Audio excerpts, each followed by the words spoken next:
اعوذ باللہ من الشیطان الرجیم، بسم اللہ الرحمن الرحیم۔ ناظرین و سامعین، آج کا ٹاپک ہے دعا اور اس کی قبولیت۔ دعا ہم جانتے ہیں کہ اپنے پروردگار خالق مالک سے اپنی حاجات کو پورا کرنے کے لیے اس سے التجا کرنا، اس سے مانگنا۔ مگر اس سے پہلے میں تھوڑی سی ایک بات کرنا چاہتا ہوں کہ ہمارے عام یہ ریت بنی ہوئی ہے کہ جب ہم آپس میں ملتے ہیں اور جدا ہوتے ہیں تو اکثر یہ کہا جاتا ہے کہ دعاؤں میں یاد رکھنا۔ تو میں پھر اکثر پوچھ لیتا ہوں کہ دیکھیں، مجھے ایک بات بتائیں کہ ہر انسان انفرادی طور پر اور اجتماعی طور پر اللہ کے حضور مانگتا ہے۔ جب اس کو کوئی مشکل پیش آتی ہے تو اس وقت تو خصوصی طور پر رو کے بھی اور بہت ہی زیادہ یعنی آپ یہ کہہ لیں کہ ٹکرے مار مار کے میں نے دیکھا ہے انسان جو ہے وہ دعائیں کرتا ہے۔ اب دیکھنا یہ ہے کہ دعا انفرادی طور پر بھی اور اجتماعی طور پر بھی دونوں طرح سے کی جاتی ہے، لیکن میں یہ پوچھتا ہوتا ہوں کہ مجھے یہ بتائیں کہ ہمارے معاشرے میں سدھار آ رہا ہے یا بگاڑ آ رہا ہے؟ تو مجھے زیادہ تر جواب اس کا یہی ملا ہے کہ بگاڑ آ رہا ہے۔ تو پھر میرا سوال یہ ہوتا ہے کہ یہ دعائیں کہاں جاتی ہیں؟ یہ اثر اس کا کیوں نہیں نظر آتا ہے؟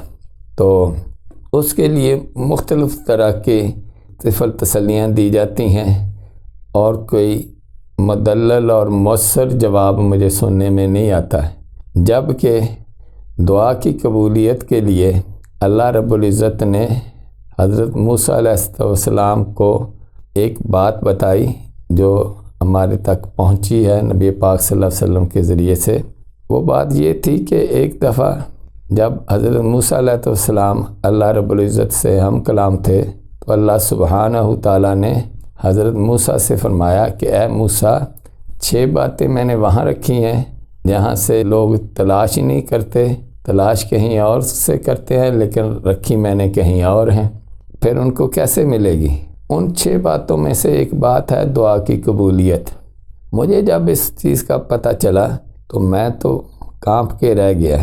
اصل وجہ یہی ہے، اور وہ بات کیا تھی کہ اللہ سبحانہ تعالیٰ نے حضرت موسیٰ سے فرمایا اے موسیٰ، دعا کی قبولیت میں نے رزق حلال اور سچ بولنے میں رکھا ہے۔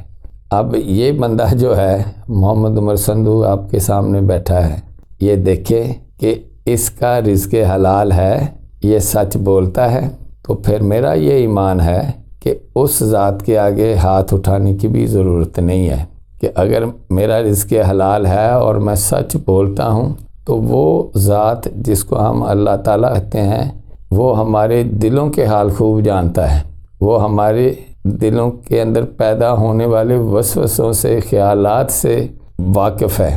تو جب ایک شخص اتنا پیور ہوگا، اتنا اللہ سبحانہ تعالیٰ کے فرمان کے مطابق اپنے آپ کو رزق حلال دیتا ہے اور سچ بولتا ہے، تو پھر اس شخص کے دل میں سمجھتا ہوں کہ جو خیال بھی پیدا ہوتا ہے وہ ذات اس کو سنتی ہے، جانتی ہے، دیکھتی ہے اور اس کے مطابق فیصلہ بھی اس کے حق میں کر دیا جاتا ہے۔ اب میں اصل حقیقت کو سمجھ کر اس پہ عمل تو کرتا نہیں ہوں یا عمل کرنے میں کوتاہی کرتا ہوں، تو پھر یہ توقعات کروں کہ اللہ تعالیٰ ہماری دعائیں قبول کرے، یہ کیسے ہو سکتا ہے؟ بلکہ اگر ایسا شخص جو رزق حلال پہ زیادہ توجہ نہیں دیتا، سچ بولنے پہ زیادہ توجہ نہیں دیتا اور اللہ سے بے شک گڑ گڑا کے دعائیں کرے، تو اللہ تعالیٰ زبان خاموش سے یہ ضرور فرماتے ہوں گے، کہتے ہوں گے کہ اے بندہ خدا، اپنے کردار اور اپنی افعال کو تو ٹھیک کر، تو پھر دعا کی کیا ضرورت ہے؟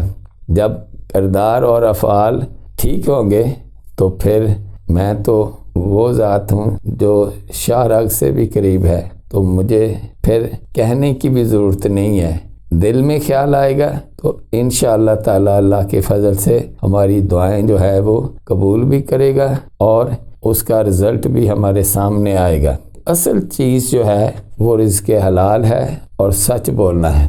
اب صاف ظاہر ہے اس کو ہم اپنی زندگی کا اوڑھنا بچھونا بنائیں گے تب جا کے پھر دعاؤں کی قبولیت ہوگی۔ تو یہی وجہ ہے کہ معاشرے میں اتنا بگاڑ ہے اور معاشرہ دن بدن جو ہے وہ ہر لحاظ سے خصوصاً اخلاقی لحاظ سے بہت ہی پسماندہ ہو رہا ہے۔